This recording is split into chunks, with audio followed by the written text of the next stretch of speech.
Oh. Can you have your face on YouTube or not? Can you? Some people don't like it. Oh. Yeah, I'm not particularly big fan of having your photo or film, but why are you planning on doing it? I know, just when I talk about having lunch next to the horse's ass. Yeah, it's going to be very descriptive. It's the jeweled stallion.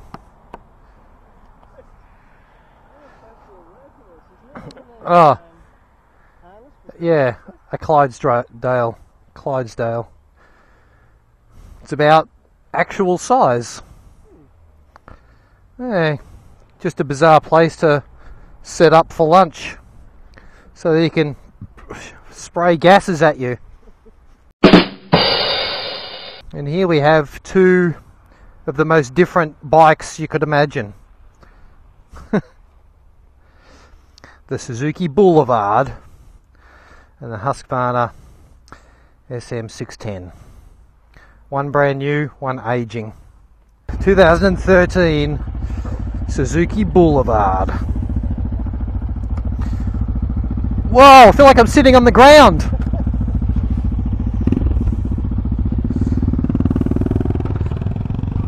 Well, now this is a severely different style of bike.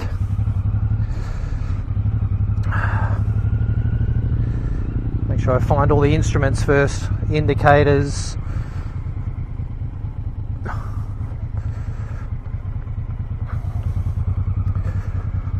I'll take it a little bit easy because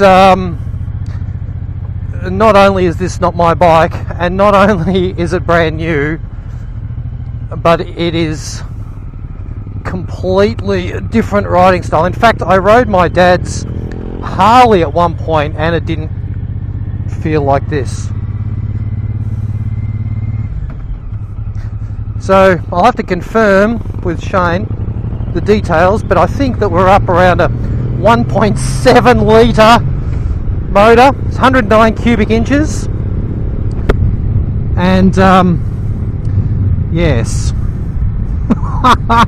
it's quite different to ride. Now, I'm not going to say that it's my style of riding. Maybe I just don't want to get addicted to it. Shane was saying that it feels really weird to have the speedo down on the tank because you actually have to look down to see your speedo, and it's about right. It's certainly very comfortable, but my arms feel like they're like nearly straight. In fact, I tell you what, I wouldn't want to be in fact, Shane's a bit shorter than me. I wonder how his arm reach goes for the bars. It doesn't. It's you wouldn't want to be too short because you would really struggle to reach the bars, I reckon. I guess you get used to it. Certainly a very comfortable seat, but look what I'm coming from, the Husky.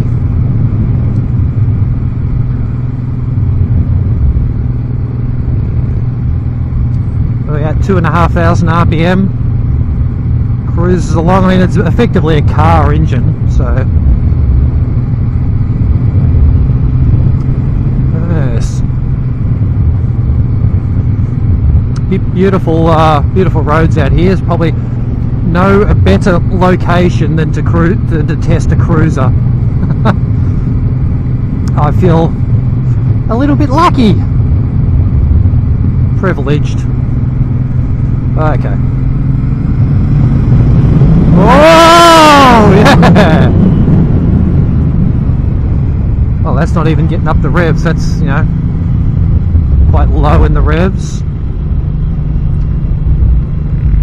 Yeah, I don't think I'll be cranking this thing right over in the corners. I mean, it turns, but you do actually have to make it turn, it feels like. There's a few more bends coming up. We'll test them. So what else has Shane said about this bike so far, since, you know, he's been riding it for however many kilometres it's done? Select. Odometer, nearly 600 kilometres. So it's nearly 600 kilometres old. Yeah, Shane was saying that, what was he saying? That its fuel economy is pretty ordinary. He reckons he only gets a fraction over 200 kilometres out of a tank, and have a look at the tank. It's massive.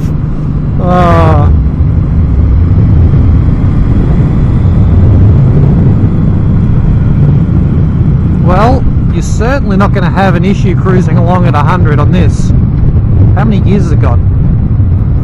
Yeah, 5-speed. Howdy.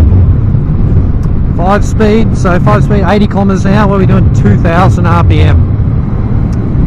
And actually, it pulls. We can really feel that engine rumble. It certainly pulls from, you know, in top gear.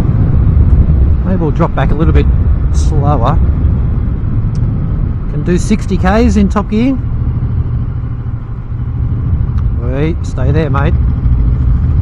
Yeah, I'd say no problem. You probably wouldn't want to open the throttle fully. It's especially for a brand new engine. You're still running it in, really. Wow, have a look at that view. Great Ocean Road. It is an awesome bit of road.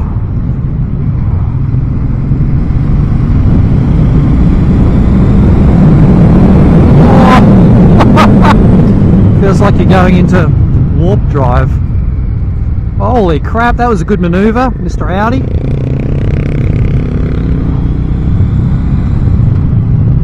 I actually wonder if my feet would stay comfortable here. It sort of feels like it needs those like the trays where you, like I see on some Harleys, because my feet feel like they want to sort of slip downwards. Yeah, anyway, but I mean, it is certainly reasonably comfortable. Now, certainly the power is not like a snappy response like a sports bike. It's more like a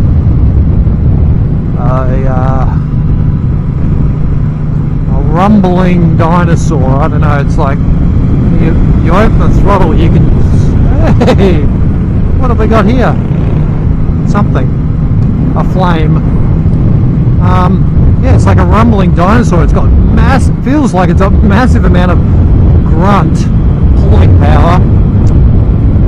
I had to look up what its figures are, you know, what sort of torque and horsepower. I'm imagining it's got a huge amount of torque, probably not a ridiculous amount of horsepower. Yeah.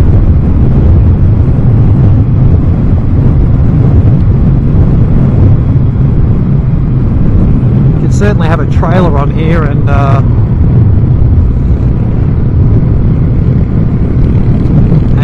tow whatever you wanted to all the way around Australia.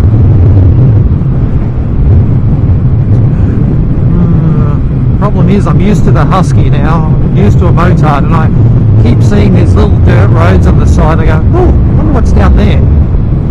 Ah, can't do it today.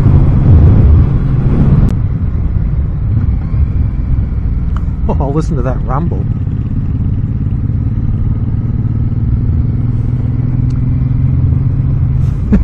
I mean, it's a car engine in a motorcycle, and it sounds like it.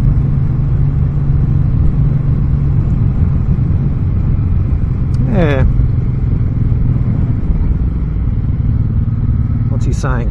He's had enough?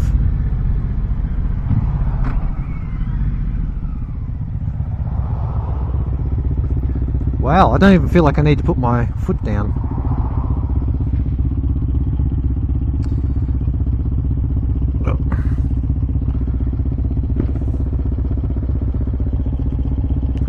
Will this lean over there?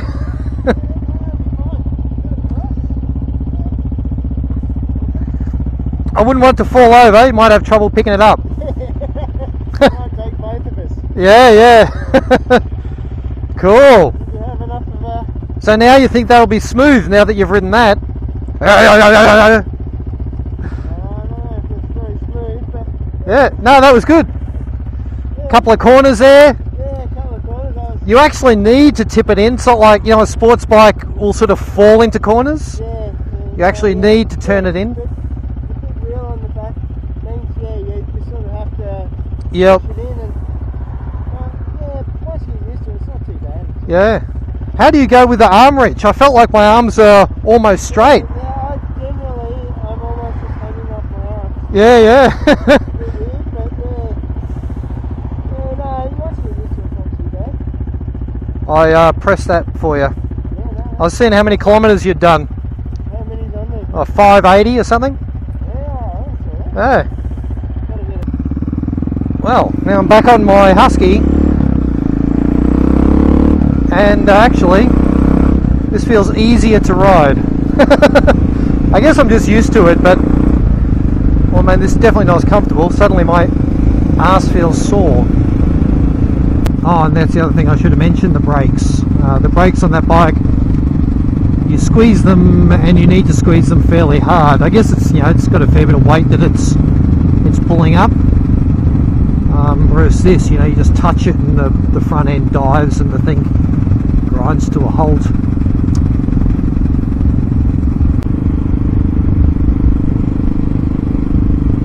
More surfers. They're going to get up. They're going to get up. He's up.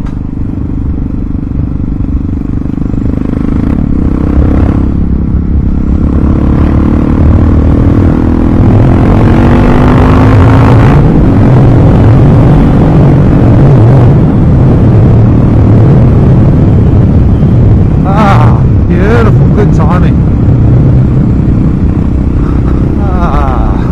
It's beautiful. Well, hey, cool.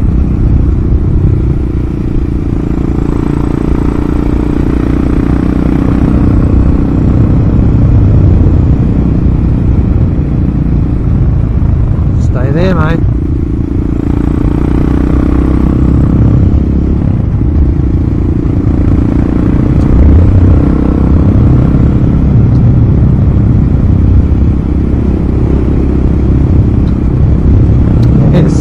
And then suddenly you can see why it's very popular with the sports bikes.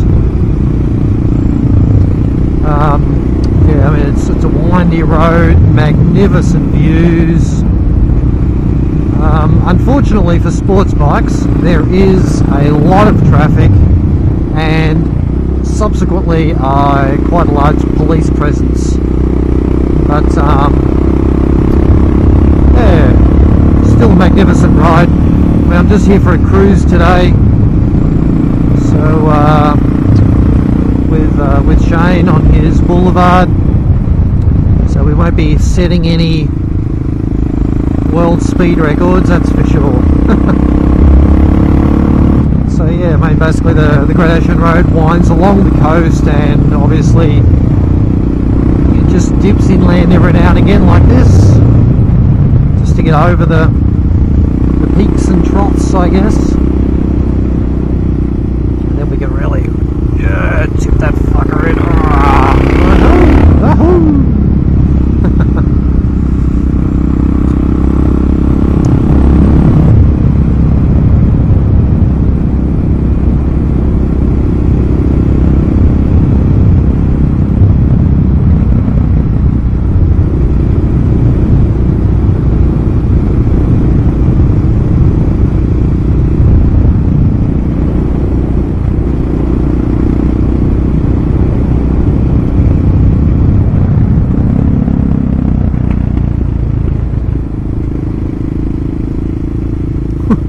Wow, that's actually quite a hard corner to navigate.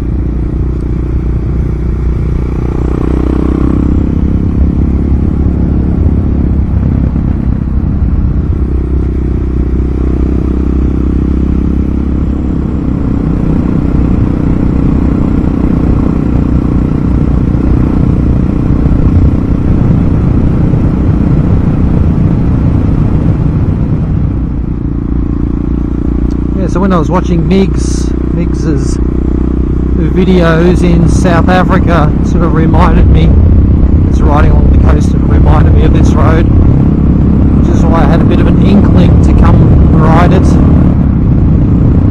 Hollow Bay 28, that's right, turning off about then, back through the hills, back to the highway and the short way home.